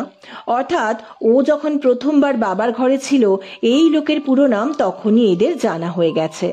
আর ছোট বোনের হবু বর হাজারিকা শুনেই পিত্তি জ্বলেছে সকলের। মেজদি ব্যঙ্গে সুরে ওকে শুনিয়েই একবার বলল, মিস্টার হাজারিকা, আপনি কিছুই যে খাচ্ছেন না। বাবা শুনলে আবার আমাদেরই বলবে, তোরা আদর যত্ন করতে পারলি না। না না, তা কেন, অনেক খেয়েছি। আসলে শর্মিলাদের এই অবস্থা দেখে ভিতরে ভিতরে খাবি খাচ্ছে মোহন। একটু বাদে সে বিদায় নিল, কিন্তু মুখে না বললেও মন বুঝতে বাকি থাকলো না শর্মিলার। ইচ্ছে ও এখন তার সঙ্গেই চলুক। গাড়িতে তুলে দিতে এসে চাপা গলায় বলল, তোমার সঙ্গে যাওয়াটা খুব খারাপ দেখাবে, তাছাড়া আরো অসুবিধে আছে, বিকেলে বাড়ি থেকে যাব। চলে গেল। ড্রয়িং রুমের দরজার কাছে ওরই অপেক্ষায় দাঁড়িয়ে আছে দুই দিদি। জামাইবাবুরা যে যার ঘরের সামনে, দুজনারই গোমরা মুখ। তেরচা চোখে তাকিয়ে উর্মিলা বলল, এখন আমরা কিছু শুনতে পাবো বোধ হয়। শর্মিলার ভিতরে মেজাজ গরম, বাইরে ঠান্ডা। কি শুনতে চাও? প্রমীলা গলা চড়ালো, আমরা জানতে চাই এসবের অর্থ কি। অর্থ তো তোমরা বেশ পরিষ্কারই বুঝেছ মনে হচ্ছে। বাবা তাহলে কে না কে হাজারিকার সঙ্গে তোর বিয়ে দিচ্ছে? কে না কে নয়, জামাইবাবুদের মতোই একজন ভদ্রলোক, শিক্ষা দীক্ষা তাদের থেকেও বেশি।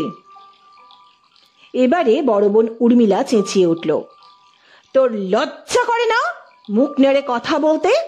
লজ্জায় আমাদের মাথা কাটা যাচ্ছে। বাবা কি করে রাজি হলো আমরা দেখে নেব না ভেবেছিস? ওই লোকের সঙ্গে আমরা একসঙ্গে এখানে থাকবো? শর্মিলা বলল, চেঁচিও না, বাবার শরীর খারাপ। তোমাদের নিশ্চিন্ত করে দিচ্ছি, তোমরা চাইলেও আমি এখানে থাকবো না। কিন্তু বাবা কোন আক্কেলে মত দেয়? বাবার বুদ্ধি বিবেচনা তোমাদের থেকে কম নয়। এই নিয়ে বাবাকে তোমরা উত্ত্যক্ত করবে না বা বাবার ঘরে গিয়ে এসব কথা তুলবে না। মেজ বোন প্রমীলা খেঁকিয়ে উঠল, তুললে তুই কি করবি? বাবার শরীরের কথা ভেবে আমি তোমাদের বার করে দেব। শর্মিলা সেখান থেকে সোজা বাবার ঘরেই চলে এলো।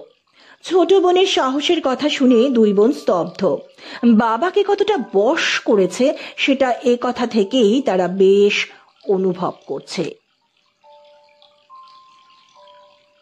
মোহন হাজারিকা ঘরের মধ্যে পায়চারি করছিল আর বারবার ঘড়ি দেখছিল। অবুঝের মতো কেবল রাগই হচ্ছে তার। কেন রাগ জানে না। শর্মিলা আসতেই বলে উঠল, তুমি কেন আমার কাছে আগে বলনি? এরকম বাড়িঘর তোমাদের, তোমার বাবার এত বড় অবস্থা। শর্মিলারও মন মেজাজ ভালো নয়। জবাব দিল, বিয়ে করতে যাচ্ছ, তোমার বুদ্ধি শুদ্ধি আরেকটু পাকা হওয়া দরকার। কেন? রোজ গাড়ি নিয়ে ওভাবে ফলো করার আগে বা অ্যাক্সিডেন্ট বাঁধানোর আগে আমাদের অবস্থাটা কেমন খোঁজ নিলেই পারতে। রাগের মুখেই হেসে ফেলল। তাহলে হয়তো পরপর দুদিন ওরকম স্বপ্নও দেখতে না, কি বলো? এরপরেও গোমরা মুখ মোহনের। এরপর সকলেই ধরে নেবে তোমার বাবা টাকার লোভে আমি এভাবে তোমাদের কাছে গিয়ে ভিড়েছি। তোমার ভেড়াটা অপরাধ না আমার বাবার টাকা থাকাটা অপরাধ? তাছাড়া সকলে বলতে কারা ধরে নেবে? তোমার বোনেরা। আমার ভগ্নিপতিরা বাবার টাকা দেখেই ভিড়েছিল। মাথা ঝাঁকিয়ে মোহন বলে উঠল, কিন্তু আমি তা চাই না, আমি কেবল তোমাকে চাই। রাগ করবে কি? শর্মিলার হাসিই পাচ্ছে। বলল, তার বেশি তোমাকে দিচ্ছে কে? এরপর ঠান্ডা মাথায় শখে দিয়ে মোহন বলল, তোমার খুব কষ্ট হবে শর্মি, আগে নিজেকে এত অযোগ্য ভাবিনি। রাগত মুখে শর্মিলা বলল, তাহলে বাবাকে একটা ফোন করে নাকচ করে দাও। শুনে ধরফর করে উঠল মানুষটা। আমি তো তাহলে মরেই যাব। এবারে হাসি মুখে আদরের সুরে শর্মিলা বলল, তোমার কিচ্ছু ভাবনা নেই, আমার কোনো কষ্ট হবে না। তাছাড়া তুমি নিজে ব্যবসা চালাচ্ছ, ভালো টাকা করে রোজগার করছো, নিজেকে এত ছোট ভাবার কি আছে? আমাকে এনে কি জলে ফেলে দিচ্ছ নাকি? অবুঝের মতো নিজের সঙ্গে অনেক বোঝার পর এবারে যেন জিতল লোকটা। খুশি আঙুলে করে নিজের বুক দেখিয়ে বলল, জলে? আমি তোমাকে এখানকার সিংহাসনে এনে বসাবো। আমি তোমাকে যা দিতে পারবো তার হিসেব টাকা দিয়ে হয় না, বলে দিলাম। শর্মিলা হাসি মুখেই ভ্রুকুটি করল। আমি বলেছি হয়। এক সপ্তাহ পরে সকাল তখন 10:30 হবে। মোহন হাজারিকার বাড়ির কাছাকাছি মোটর মেরামতের গ্যারেজটার কাছে একটা বিলিতি ডজ গাড়ি এসে দাঁড়ালো। গাড়ি থেকে নেমে প্রমথেশ বরকাকুতি এদিক ওদিক তাকাতে লাগলেন। তারপর গ্যারেজটার সামনে এগিয়ে এসে একজন কর্মচারীর কাছে মোহন হাজারিকার বাড়িটা কোথায় খোঁজ করলেন। লোকটা আঙুল তুলে বাড়িটা দেখিয়ে দিল। তারপর বলল, মালিক তো এখন গ্যারাজে আছেন, ওই গাড়ির কাজ করছেন। অদূরে একটা গাড়ি দেখিয়ে দিল। প্রমথেশ বরকাকুতি হতভম্ব। লোকটার কিছু ভুল হচ্ছে ভেবে জিজ্ঞেস করলো, এই গ্যারাজ কার? আপনি যার খোঁজ করছেন, মোহন হাজারিকার। প্রমথেশ বরকাকুতি বিমূঢ় খানিক। পায়ে পায়ে অদূরের মেরামতি গাড়িটার দিকে এগিয়ে গেলেন। গাড়ির নিচে চাটাই পেতে তলায় চিত হয়ে শুয়ে একটা লোক কাজ করছে। মুখ দেখা যাচ্ছে না, তার নোংরা তেলকালি মাখা পাজামা আর পা দুটো দেখা যাচ্ছে। রইস মক্কেল ভেবে পাশের একটা ছোকরা তলার দিকে ঝুঁকে জানান দিল, বাবু, আপনাকে এক সাহেব ডাকছেন। গাড়ির তলা থেকে সর্বাঙ্গে তেল কালি মাখা যে লোকটা বেরিয়ে এলো তাকে দেখে প্রমথেশ বরকাকুতি আকাশ থেকেই পড়লেন বুঝি। এত বড় বিস্ময়ের মুখোমুখি এ জীবনে আর বুঝি দাঁড়াননি। আর সামনে যে দাঁড়িয়ে তারও মাথায় আচমকা মুগুরের ঘা বুঝি। দুজনেই নির্বাক, দুজনেই হতভম্ব। প্রমথেশ বরকাকুতি প্রথমে কথা বললেন, আমি ঠিক দেখছি তুমি মোহন হাজারিকা? ফ্যাল ফ্যাল করে মুখের দিকে চেয়ে মাথা নাড়ল, সেই বটে। এরকম অটো ইঞ্জিনিয়ার তুমি তাহলে? তেমনই মাথা নাড়ল, তাই। আর পানবাজারে তোমার মোটর গাড়ির বিজনেস, অফিস?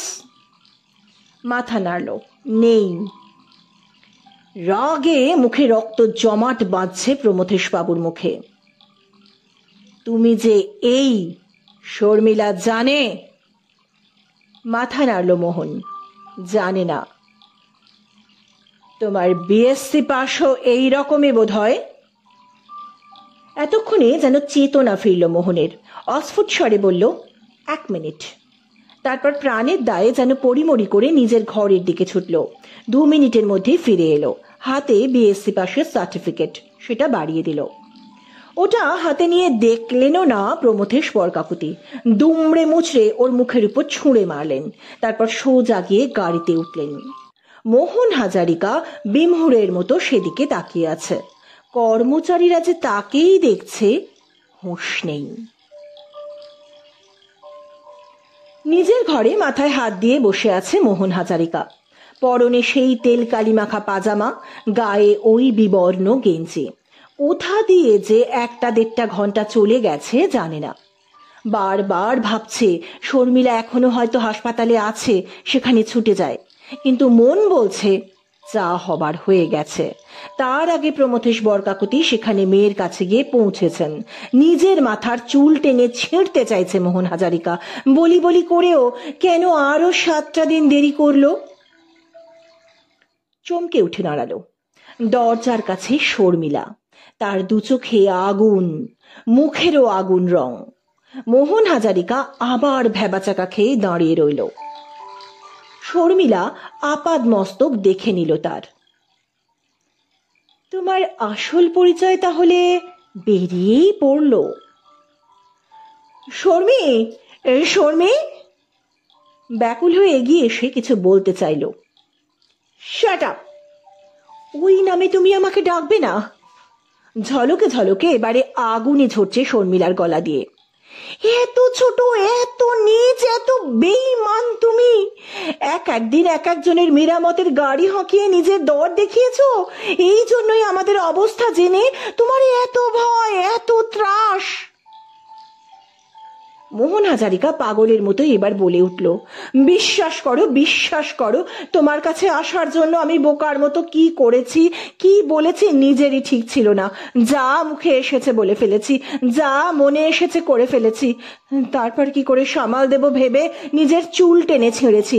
গত 7 দিন ধরেই আমি তোমাকে সব বলবো ঠিক করে রেখেছি, কিন্তু তুমি কাছে এলে আর বলতে পারতাম না। তবু তোমাকে আমি বলতামই। Liar, scoundrel! বাইরের দিকে পা বাড়ালো শর্মিলা। মোহন হাজারিকা ছুটে এসে পথ আগলালো। শর্মিলা, তুমি আমাকে যা খুশি শাস্তি দাও, আমাকে ছেড়ে যেও না। আমি তোমাকে ভালোবাসি। আমার এই বাইরের পরিচয়টাকে তুমি বড় করে দেখো না, তুমি আমার ভেতর দেখো। সেখানে আমি কারো থেকে ছোট নই, কারো থেকে না। দিশেহারা হয়ে আমি বোকার মতো ভুল করেছি, কিন্তু নীচ না, কপট না, বেঈমান না। কিন্তু লজ্জায়, রাগে, দুঃখে, অপমানে মাথায় দাউ দাউ আগুন জ্বলছে শর্মিলার। এত কথার জবাবে ঠাস করে গালে এক চড় বসিয়ে দিল। সেই চড় খেয়ে নিজের অজ্ঞাতেই পথ ছেড়ে দিল মোহন হাজারিকা। শর্মিলা চলে গেল। কিন্তু এ মুখই বা শর্মিলা বাড়িতে দেখাবে কি করে? দিদিরা মুখে কিছু বলছে না, কিন্তু আড়ালে আড়ালে হাসছে। বাবার কড়া নিষেধ না থাকলে সামনাসামনি কথা শোনাতো। শর্মিলার সমস্ত গর্ব, সমস্ত অহংকার ধুলায় মিশেছে। কত গর্ব করে দিদিদের মুখের উপর কথা শুনিয়েছিল। বলেছিল যাকে বেছে নিয়েছে জামাই বাবুদের মতোই একজন ভদ্রলোক সে, শিক্ষা দীক্ষা তাদের থেকেও বেশি। এখন তারা হাসবে না তো কি? শর্মিলার মতো বোকা এই পৃথিবীতে আর কে আছে? মাথার ভিতরে আগুন জ্বলছেই, জ্বলছেই। বুকের ভিতরটাও জ্বলে যাচ্ছে। মেডিকেল কলেজে সতীর্থরা অনেকে, আর ডক্টর ভট্টাচার্য জানে শিগগিরই একটা শুভ আমন্ত্রণ পাবে তারা। মোহন হাজারিকা এত এসেছে এখানে যে এখন আর কারো কিছু জানতে বুঝতে বাকি নেই। সে এলেই সকলে তাকে নিয়ে আনন্দ করত। তাদের কাছেও মুখ পুড়বে শর্মিলার। দিন 15 বাদে বাবা এক সন্ধ্যায় ঘরে ডাকলেন ওকে। বললেন, আমরা একটা চিটের খপ্পরে পড়েছিলাম, ভগবান রক্ষা করেছেন। তুই এত মন খারাপ করে আছিস কেন? ঠকবাজের খপ্পরে পড়া হয়েছিল শুনেই শর্মিলার বুকের তলায় মোচড় পড়ল কেন কে জানে। অথচ বাবার কথাই ঠিক, এত বড় প্রতারক আর জগতে আছে নাকি? ঈশ্বর বাঁচিয়েছেন।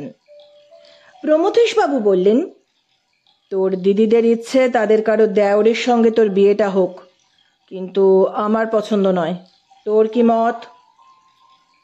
শর্মিলা মাথা নাড়ল, তারও মত নেই। ভূপেন দেববর্মা তার ছেলের জন্য এখনো অপেক্ষা করছে, তাকে খবর দিন।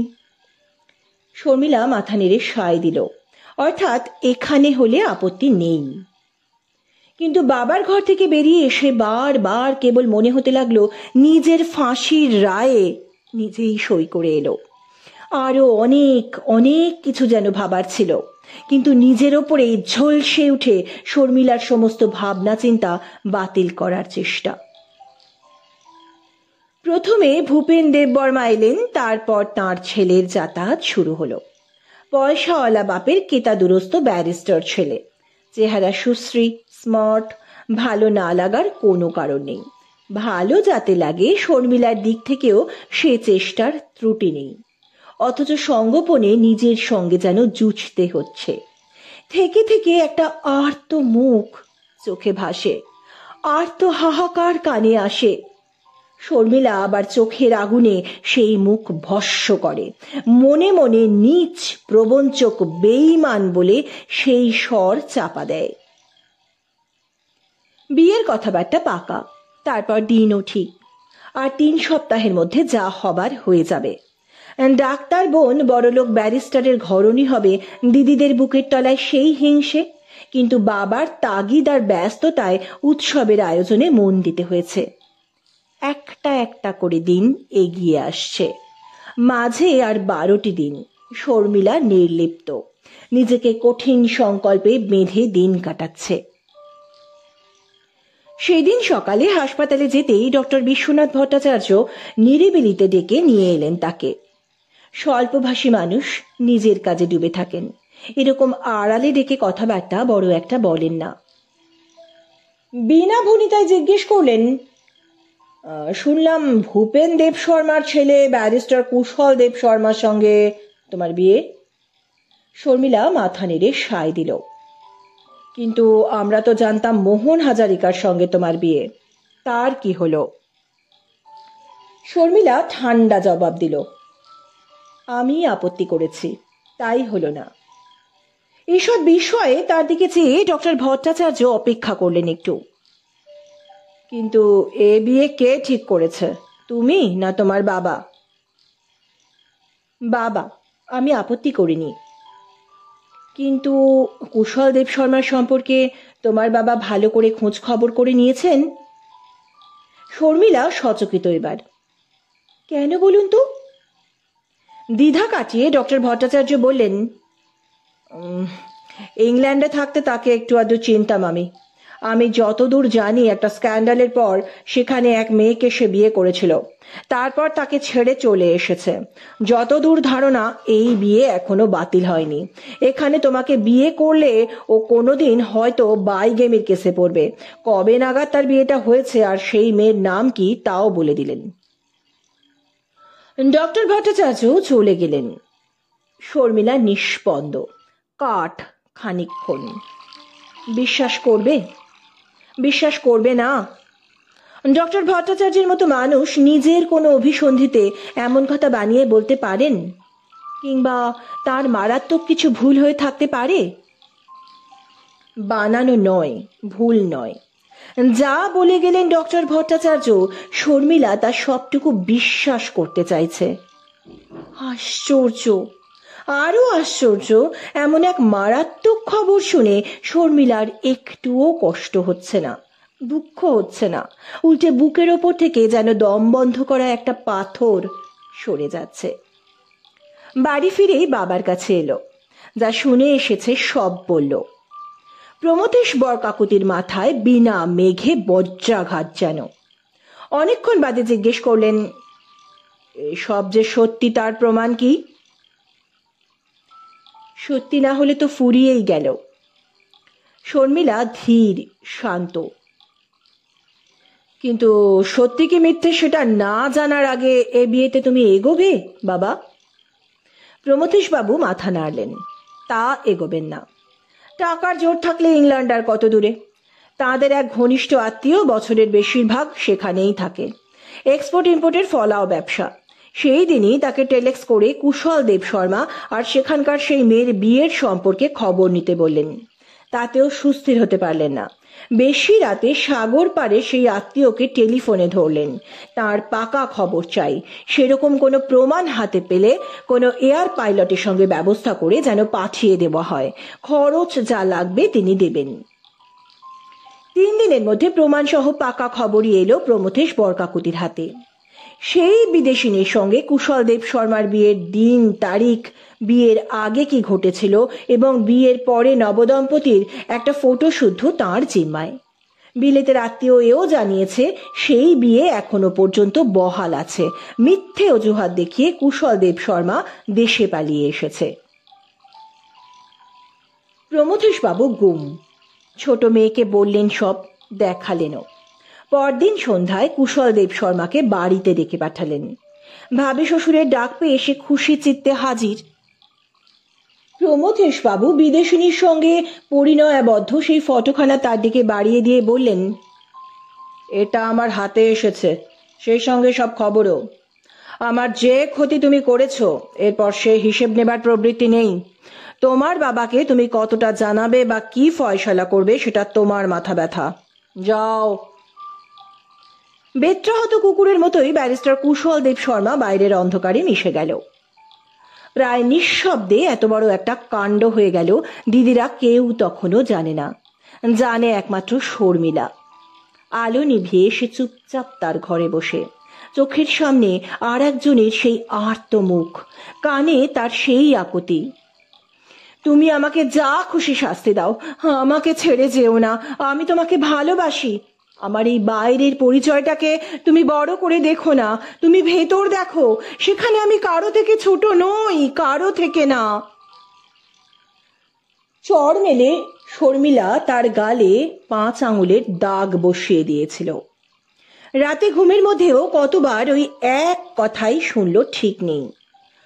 আমার এই বাইরের পরিচয়টাকে তুমি বড় করে দেখো না, তুমি আমার ভেতর দেখো। যতবার ঘুম ভেঙেছে ততবার মনে হয়েছে বাইরের পরিচয় যার বড় করে দেখা হয়েছিল সেই কুশল দেব শর্মার ভেতরটা কি ভীষণ বিভৎস, কুৎসিত। ঈশ্বর এভাবে তাকে হাতে ধরে রক্ষা করলেন কেন, কি উদ্দেশ্যে? পরদিন হাসপাতালে সময় ধরে গাড়ি নিয়ে বেরোলো শর্মিলা। শিলং রোড ধরেই আসছে, কিন্তু জু রোডের মোড়ে এসে গাড়ি আর সোজা এগোলো না, বাঁক নিয়ে জু রোডে ঢুকে গেল। সেই গ্যারাজের সামনে সে নেই, কেউ নেই, গ্যারাজ বন্ধ। গাড়ি থেকে নেমে পায়ে পায়ে মোহন হাজারিকার ঘরে এলো। এখানেও ঘরের দরজায় বাইরে থেকে তালা ঝুলছে। শর্মিলার বুকে হাতুড়ির ঘা পড়তে লাগলো। গ্যারাজের দিকেই এগোলো এবার। অদূরে কোণের দিকে একটা লোক খাটিয়ায় বসে আছে, এখানকারই দরোয়ান টরোয়ান হবে। শর্মিলা তার কাছে গিয়ে খোঁজ করলো গ্যারাজের মালিক বা ওই ঘরের মালিক কোথায়। লোকটা জানালো মালিক 1 মাস আগেই গ্যারাজ আর তার ঘরের তালা লটকে দেশে চলে গেছে। সম্প্রতি মালিক তাকে চিঠি দিয়েছে ওই ঘর আর গ্যারাজ কেনার মতো খদ্দের মেলে কিনা দেখতে, পেলে তক্ষুনি তাকে জানাতে। শর্মিলা সাগ্রহে জিজ্ঞাসা করলো, চিঠিতে ঠিকানা আছে? দেশ কোথায়? ঠিকানা জানাই আছে লোকটার। দেশ ফকিরা গ্রামে, গৌহাটি থেকে পশ্চিমে গেলে 60 মাইল পথ। এই লোকের কাছে মোহন হাজারিকার দেশের বাড়ির হদিশও পেয়ে গেল শর্মিলা। সে একবার মালিকের দেশের বাড়িতে গেছিল, ফিরে এসে আবার হাসপাতালের দিকেই গাড়ি ছোটালো। তার আগে হাতের ভ্যানিটি ব্যাগটা দেখে নিয়েছিল। ব্যাগে টাকা বেশি নেই, কিন্তু টাকা হাসপাতালে গেলেই পাবে। তার এই মাসের মাইনেটাই এখনো নেওয়া হয়নি। মাইনে টাইনের কথা গত 5-7 দিনের মধ্যে মনেও পড়েনি। প্রথমেই ডক্টর ভট্টাচার্যের সঙ্গে দেখা করে তাকে ধন্যবাদ জানালো। তার হাতেই 15 দিনের একটা ছুটির দরখাস্ত দিল। মুখের দিকে চেয়ে ডক্টর ভট্টাচার্য আর কিছু জিজ্ঞেস করলেন না। শর্মিলা নিজের জায়গায় এসে বাবার নামে ছোট্ট চিঠি লিখলো একটা। ঈশ্বর তাকে এবারই দয়া করেছে, আগের বারে নয়। আভিজাত্যের খোলসের মোহ আর আমার নেই বাবা। ভুল করে যাকে সকলে মিলে আমরা আঘাত দিয়েছি, আমি সব থেকে বেশি দিয়েছি। তার কাছেই যাচ্ছি, আমাকে ক্ষমা করো। চিঠি খামে বন্ধ করে একজন বেয়ারাকে বলল বাড়ি গিয়ে বাবার হাতে দিতে। তারপর মাইনের টাকা নিয়ে আবার বেরিয়ে পড়ল। সংকল্প স্থির, মনে আর কোনো দ্বিধাদ্বন্দ্বের লেশ মাত্র নেই। বেলা 12টার মধ্যেই ফকিরা গ্রামে পৌঁছে গেল। তারপর একে ওকে জিজ্ঞেস করে যথাস্থানে। অনেকগুলো মাটির ঘর, তার মাঝখানে উঠোন। একটা ঘরের সামনের দাওয়ায় মোড়ার উপর চুপচাপ বসেছিল মোহন হাজারিকা। পরনে লুঙ্গি, আদুর্গা, গালে খোঁচা খোঁচা দাড়ি, মাথায় কতদিনের মধ্যে তেল জল পড়েনি ঠিক নেই। শর্মিলার চেনা গাড়িটা একেবারে তার কাছে এসে দাঁড়াতে চমক ভাঙল। তারপর নিজের এই দুটো চোখকে বিশ্বাস করবে কি করবে না সেই সংশয়। গাড়ি থেকে নেমে শর্মিলা কাছে এসে দাঁড়ালো। চেয়ে আছে, দেখছে। লোকটা বিমহুড়ো, বেহবল। শর্মিলা খুব সহজভাবেই বলল, বাহ, খাসা চেহারাখানা করেছ। সঙ্গে সঙ্গে একটা অভিমান বুক নিংড়ে ঠেলে বেরুলো বুঝি। আমার চেহারা যাই হোক, তুমি এখানে কেন? কি বলতে গিয়ে শর্মিলা ঘুরে দাঁড়ালো। গ্রাম দেশের এই বাড়িতে একটা মেয়েকে অমন চকচকে গাড়ি চালিয়ে এসে হাজির হতে দেখে নানা বয়সের কতগুলো ছেলে মেয়ে ছুটে এসেছে আর হাঁ করে তাকেই দেখছে। এদিক সেদিকে তেমনি বিস্মিত কয়েকটি বয়স্ক মুখও দেখা গেল।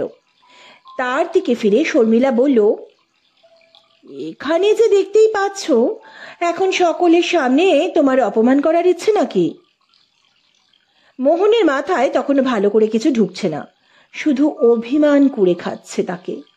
আগে আগে ঘরে ঢুকলো, পিছনে শর্মিলা। আগের কথার জের ধরে গজগজ করে মোহন হাজারিকা বলে উঠল, আমরা গরিব, অপমান আমরা করব কেন? তোমাদের অঢেল টাকা, অপমান করার একচেটে অধিকার শুধু তোমাদের। হঠাৎ সব ভুলে মজাই পেয়ে গেল শর্মিলা। ভেতরটা যার এত ছেলে মানুষ, তার কাছে ঘটা করে ক্ষমা চাইবে কি? অবাক মুখ করে জিজ্ঞেস করলো, আমি আবার তোমাকে কি অপমান করলাম? নীচ, কপট, বেঈমান বলে চড় মেরে চলে গেছো, আবার এসেছো কেন? আরো কিছু বাকি আছে? শর্মিলা চকিতে একবার পিছনে দেখে নিল। ছেলে মেয়েগুলো এখনো উঁকি ঝুঁকি দিচ্ছে। হাত বাড়িয়ে দরজাটা টেনে দিল, তারপর কাছে এসে গাল পেতে দিল, তুমিও একটা চড় মারো। 1 মাসের উপর আত্মঘাতী যন্ত্রণার মধ্যে ডুবে আছে যে মানুষ, শর্মিলাকে দেখা মাত্র তার পক্ষে এত বড় রহস্যের হদিশ পাওয়াও সহজ নয়। কিন্তু এবারে পেল। তবু বিশ্বাস করবে কি করবে না সেই সংশয়, সেই ভয়। তারপর চড় মারার বদলে যা শুরু করে দিল, তার ধকল সামলাতে শর্মিলা নাজেহাল।